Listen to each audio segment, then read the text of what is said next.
Hello বন্ধুরা, কেমন আছো তোমরা সবাই? আশা করছি তোমরা সবাই খুব ভালো আছো। প্রত্যেক দিনের মতো আজকেও নিয়ে চলে এসেছি বেশ কিছু কিচেন টিপস। আর যেই টিপস গুলো জানা থাকলে আমাদের সংসারের কাজগুলো হয়ে যাবে অনেকটাই সোজা, বেঁচে যাবে সময়, পরিশ্রম, মাসিক বেশ কিছুটা খরচও। আজকে সেই রকমই বেশ কিছু জানা অজানা টিপস তোমাদের সাথে শেয়ার করবো, যেগুলো দেখলে আমাদের প্রত্যেক গৃহিণীর কোনো না কোনো উপকার হবে। চলো তাহলে ভিডিওটা শুরু করা যাক। দেখো বন্ধুরা, এখানে আমি নিয়ে নিয়েছি ভিমবার। ভিমবার হোক বা যে কোনো ধরনের ক্ষার জাতীয় সাবান হয়, এক্সো বলো, তো এই ধরনের সাবানগুলো কিন্তু আমরা বাসন মাজার কাজেই ব্যবহার করে থাকি। শুধুমাত্র বাসন মাজার সাবান না, জামা কাপড় কাচার জন্য যে সাবানগুলো থাকে সেগুলোতেও কিন্তু প্রচুর পরিমাণে ক্ষার হয়। আর এই ধরনের ক্ষারযুক্ত সাবানই কিন্তু এক্ষেত্রে নেবে। তো কি কাজে আমরা ব্যবহার করব? প্যাকেটটাকে আমি কেটে নিয়েছি, সাবানটাকে বের করে নিয়েছি। বন্ধুরা, আমাদের যাদের বাড়িতে মাইক্রো ওভেন আছে খেয়াল করে দেখবে মাইক্রো ওভেনের পিছন দিকে যে কতগুলো ছিদ্র আছে হাওয়া পাস হওয়ার জন্য, সেই ছিদ্র থেকে কিন্তু অনবরত ছোট ছোট আরশোলা পোকামাকড় মাইক্রো ওভেনের ভেতর ঢোকা বেরোনো করে।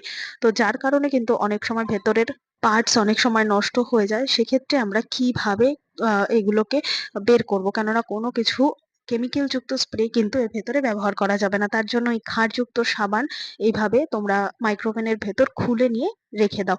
তাতে কি হয়ে যাবে, এই সাবানের যে একটা উগ্র গন্ধ, সেই গন্ধের জন্য কোনো রকম ফাঁক-ফোকর দিয়ে কিন্তু আর আরশোলা বা কোনো রকম পোকামাকড় কিন্তু রান্নাঘরে আসতে পারবে না, সাথে কিন্তু মাইক্রোওভেনেও আসতে পারবে না। এছাড়া গ্যাসের পিছনের দিকে বা যেইখানে তোমাদের মনে হবে ভীষণ পরিমাণে রান্নাঘরে আরশোলা উৎপাত করে, সেই রকম জায়গায় এরকম ভাবে সাবানটা দিয়ে একটু দাগ কেটে দাও। তাতেও কিন্তু অনেকদিন পর্যন্ত এই সাবানের গন্ধ থাকবে। তাতে এই সাবানের গন্ধের জন্য কিন্তু কোনো রকম আরশোলা বা পোকামাকড় ঘরের ধারে কাছে আর আসতে পারবে না। ছোট টিপসটা ভালো লাগলে অবশ্যই সবার সাথে শেয়ার করে দিও। দেখে নাও পরের টিপস। দেখো, এখানে আমি নিয়ে নিয়েছি একটা কন্টেনার। আর এই ধরনের কন্টেনার গুলোর মধ্যে যখন আমরা গ্রসারি কোনো কিছু রাখি না, খেয়াল করে দেখবে অনেক সময় হয় প্যাচটা, ঢাকনার যে প্যাচটা হয় না, সেটা কেটে যায়। তো এইরকম ভাবে যখনই আমরা কোনো ভারী কিছু রাখবো, যেমন ধরো এটার মধ্যে আমি চিনি রেখেছি, ঢাকনাটাকে যতই আমি টাইট করে আটকাচ্ছি না কেন, এর প্যাচটা কিন্তু কেটে গেছে, থ্রেডটা। তো কিভাবে আমরা এই প্যাচটাকে আবার টাইট করে নিতে পারবো? দেখো, এই যে টাইট করে আটকালাম, আবার লুজ হয়ে যাচ্ছে, বারবার হাত থেকে পড়ে কিন্তু হয় চিনিটা নোংরার মধ্যে পড়ে যাচ্ছে বা কিন্তু কৌটোটাও নষ্ট হয়ে যাচ্ছে।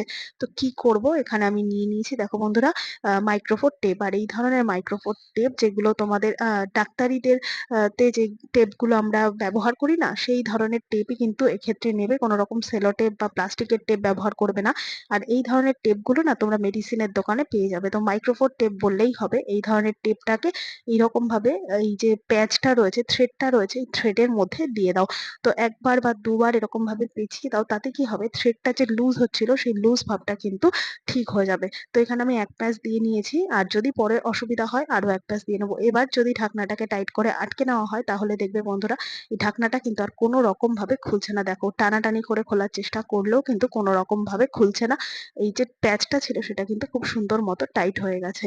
তো এইরকম ভাবে যদি আমরা ঢাকনাটাকে টাইট করে নিতে পারি, সেক্ষেত্রে কিন্তু ভেতরের জিনিসটা নষ্ট হবে না। ভালো লাগলে অবশ্যই লাইক করতে ভুলো না। দেখে নাও পরের টিপস। অনেক সময় হয় আমরা যখন পনির রান্না করি না, তখন পনিরটাকে কিন্তু এরকম ভাবে ছুরি বা চপার দিয়ে কাটতে গেলে দেখা যায় গুঁড়ো গুঁড়ো হয়ে যাচ্ছে। আর এই গুঁড়ো গুঁড়ো তখনই হয় যদি পনিরটা খুব বেশি নরম থাকে, টাটকা থাকে, তাহলেই কিন্তু এই জিনিসটা হয়। দেখো বন্ধুরা, এখানে যখন পনিরটা আমি কাটছি না, শেষ পর্যায়ে এসে কিন্তু ছুরির সাথে বেশ খানিকটা পনির এরকম গুঁড়ো গুঁড়ো হয়ে যায়, যেই কারণে পনিরগুলো ছোট ছোট টুকরো করার সময় কিন্তু আরো বেশি গুঁড়ো হয়ে যায়, ভাজতে গেলে ঝুরঝুরে হয়ে যায়।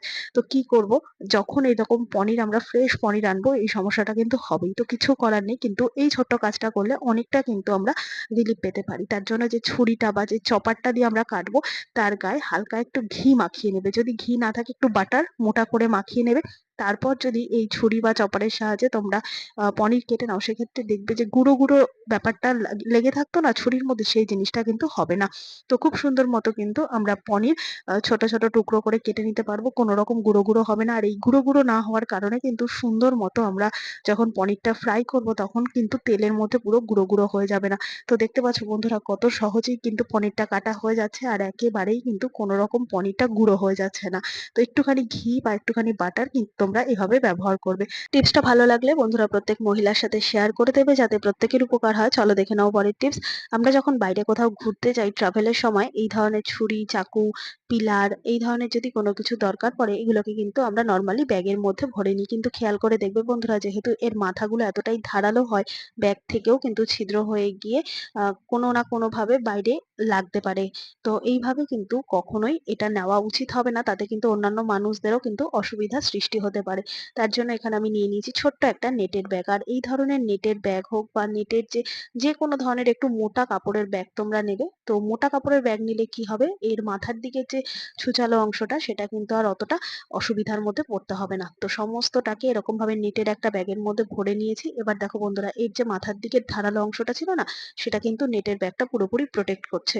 তারপর এইভাবে মুড়িয়ে নিয়ে একটা রাবার ব্যান্ডের সাহায্যে যদি তোমরা টাইট করে আটকে নিয়ে তারপর নর্মালি যে কোনো লাগেজ বা হ্যান্ড ব্যাগে ক্যারি করো, সেক্ষেত্রে কিন্তু কোনো রকম এগুলো সামনের দিকে ছিদ্র হয়ে গিয়ে বেরিয়ে যাবে না, যার কারণে অন্যান্যদেরও অসুবিধা হবে না, নিজেদেরও কোনো রকম খোঁচাখুচি লেগে অসুবিধার মধ্যে পড়তে হবে না। তাই ট্রাভেলের সময় যদি ছুরি, কাঁচি, পিলার নিতেই হয়, এই টিপসটা কিন্তু ফলো করতেই পারো। ভালো লাগলে লাইক করে দিও। দেখে নাও পরের টিপস। ছাতা কিন্তু বন্ধুরা আমাদের প্রত্যেক বাড়িতেই আছে, আর বর্ষাকালে ছাতা প্রয়োজন কিন্তু ভীষণভাবে গুরুত্বপূর্ণ।